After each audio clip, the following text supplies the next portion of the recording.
Iman Kristen bukanlah kepercayaan pada dokumen atau data semata. Jadi kalau percaya pada dokumen seperti kitab suci, itu bukan iman, bro. Sola Scriptura itu bukan iman, itu ideologi. Ya. Ketika Anda mengatakan prinsip kami adalah sola Scriptura, saat itu agama Anda sudah menjadi ideologi.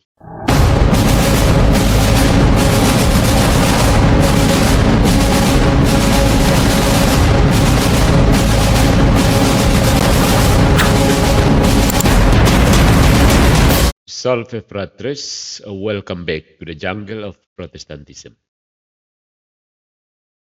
Kali ini kita akan berbicara tentang iman Kristen yang bukan sekedar kumpulan data historis.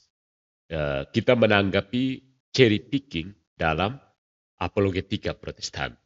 Jadi pembahasan ini berguna untuk menjernihkan kebingungan dan membuka ruang permenungan teologis yang sehat. Ya. Dalam diskusi antar iman, tidak jarang kita jumpai pendekatan apologetika yang sangat bergantung pada pembacaan sejarah secara selektif.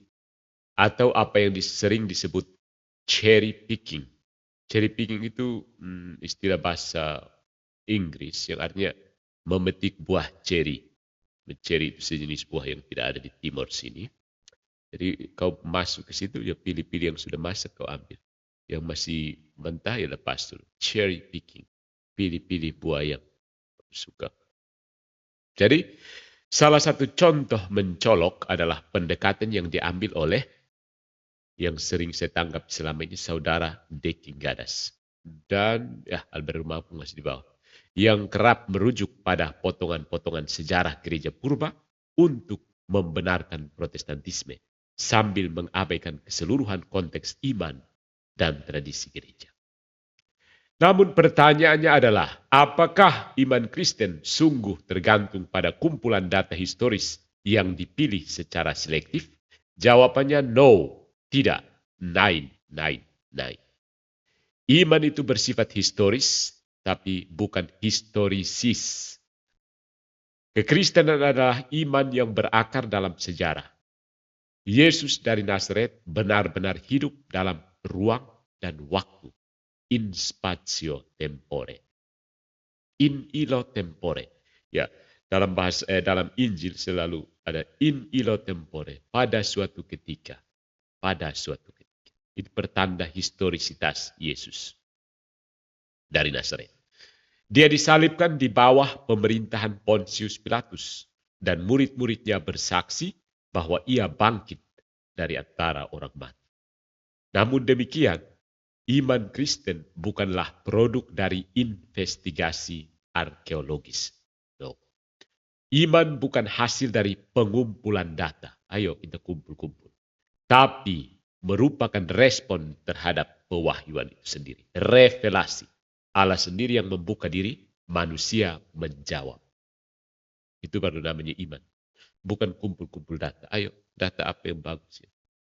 Sebagaimana diajarkan Santo Thomas Aquinas, fides est ascensus non ex concludente, sed ex imperante voluntate adherente veritati divinitus revelate. Iman adalah persetujuan bukan karena bukti logis, tetapi karena kehendak yang digerakkan untuk melekat pada kebenaran yang diwahyukan oleh Allah. Summa Theologia. Pars 2. Pars sekunda. Dengan kata lain, saudara-saudariku, iman bukanlah sekedar hasil dari pembuktian sejarah, melainkan hasil keterbukaan batin terhadap sabda yang hidup.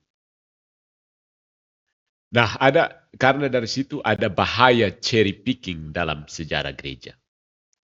Saudara DN sering mengutip Bapak Gereja secara terpotong untuk membenarkan sola scriptura atau menyangkal kehadiran nyata Kristus dalam Ekaristi atau menolak kepausan atau apalah yang berhubungan dengan keprotestanan. Misalnya dengan mengambil kutipan Santo Agustinus di luar konteks untuk mendukung interpretasi simbolis sambil menolak ratusan teks lain yang dengan jelas menegaskan realitas sakramental dalam tubuh Kristus. Itu contoh dulu. Kemudian, bisa saja dia mengambil pendapat orang yang sama, sekaligus untuk topik yang lain, dia membuang pendapat dari orang yang sama. Contohnya, dalam Perpetual Virginity of Mary, saudara DN ini akan menolak mati-matian Hieronymus. Tapi soal kanonnya yang dirusak oleh Martin Luther, dia akan mengambil dukungan dari Hieronymus. So, what happened here? Inkonsistensi, bukan? Metode cherry picking seperti ini bermasalah, saudara-saudari, karena yang pertama, mengabaikan kontinuitas dan konsensus iman gereja. Ajaran iman tidak dibangun dari satu kutipan lepas, melainkan dari kesaksian yang konsisten dalam tradisi hidup. Yang kedua, bermasalahnya karena mengandalkan pendekatan modernistik terhadap sejarah. Seolah-olah kita bisa memisahkan fakta dari makna teologisnya. Fakta dari makna teologisnya itu seolah-olah terpisah. Contoh yang paling jelas adalah keperawanan Maria. Yang ketiga, masalah cherry picking yang ketiga adalah mereduksi iman menjadi ideologi. Jadi Protestantisme itu tidak ada sebenarnya iman Protestan. Yang ada itu ideologi Protestan, menurut saya. Tidak ada iman Protestan. Yang ada itu ideologi Protestan. Nah, ideologi Protestan ini menghancurkan banyak orang Kristen.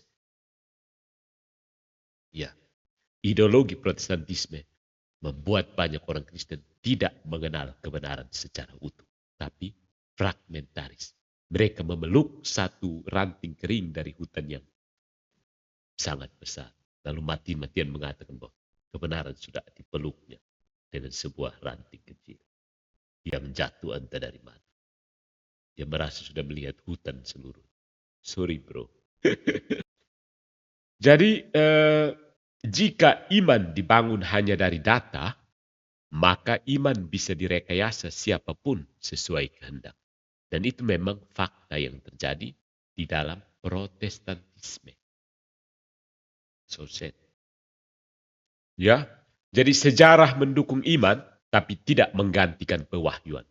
Santo Thomas menyadari pentingnya akal budi dan sejarah dalam meneguhkan iman, tapi dia juga menegaskan fides non terminatur ad enunciabile, sed ad rem. Iman tidak berhenti pada pernyataan, misalnya sola scriptura, tetapi pada realitas itu sendiri. Ya, iman tidak berhenti pada slogan, pernyataan, melainkan pada realitas. Itu dalam hubungan dan perbincangan kita tentang Ekaristi kali lalu kan. Itu bukan sekedar pernyataan, oh Tuhan hadir di dalam. Bukan sekedar pernyataan. Itu adalah realitas itu sendiri.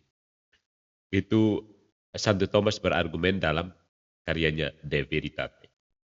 Nah, dengan kata lain, iman Kristen bukanlah kepercayaan pada dokumen atau data semata.